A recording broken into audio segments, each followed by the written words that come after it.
Prime Minister, as we speak, a complex operation continues in Afghanistan as the US stands by its commitments there. How will Singapore, as an important bilateral partner, work with the United States as it completes its mission in Afghanistan? And Madam Vice President, what's your message to America's partners about US commitment to its longtime allies in light of this issue? I'll go first.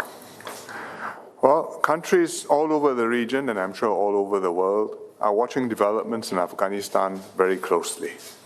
Foremost in everybody's minds is the safety and security of the civilians, and I hope all sides will work to ensure this. Singapore is not unfamiliar with the challenges. The SAF, the Singapore Armed Forces, deployed personnel to Afghanistan in support of ISAF, the International Security Assistance Force. We also sent provincial reconstruction teams to support the Afghan people in their reconstruction of the country. We did so because Afghanistan was a key battlefront in the global fight against extremist terrorism.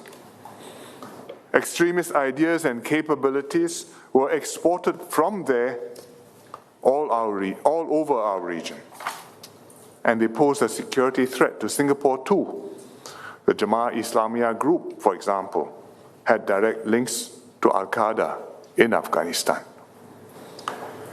The Biden administration inherited an extremely difficult situation. The US had invested considerable blood and treasure in Afghanistan, but it was an intractable task given the complex history, geography, and tribal rivalries of the place. Successive US presidents have declared their resolve to withdraw from Afghanistan. So I told the Vice President that we understand President Biden's reasons for his decision. The US intervention has stopped terrorist groups from using Afghanistan as a safe base for 20 years. For this, Singapore is grateful. We hope Afghanistan does not become an epicenter for terrorism again.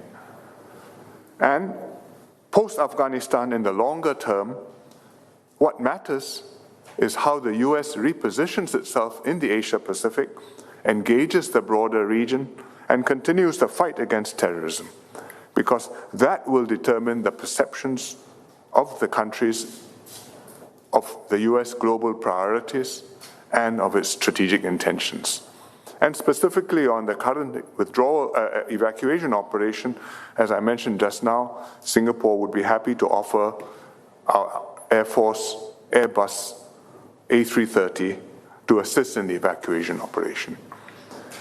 Therefore, I welcome the Vice President's visit here, as well as her reassurances on American intentions in the region and in the world. Thank you, Prime Minister.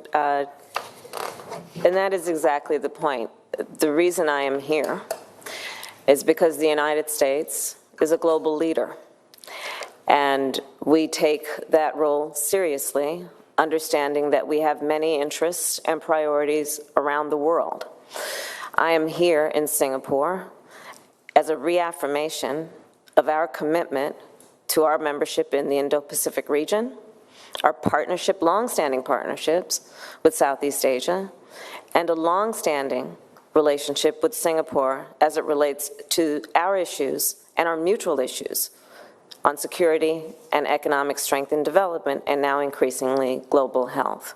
So this visit, combined with the agreements we have made and the work we continue to do as a nation to reinforce our commitment to these relationships, speak, I believe, volumes in terms of the integrity of the relationships that the United States has around the world on many issues, based on our shared priorities and our shared vision of not only the challenges we face, but the future and the potential based on the opportunities that this moment also presents.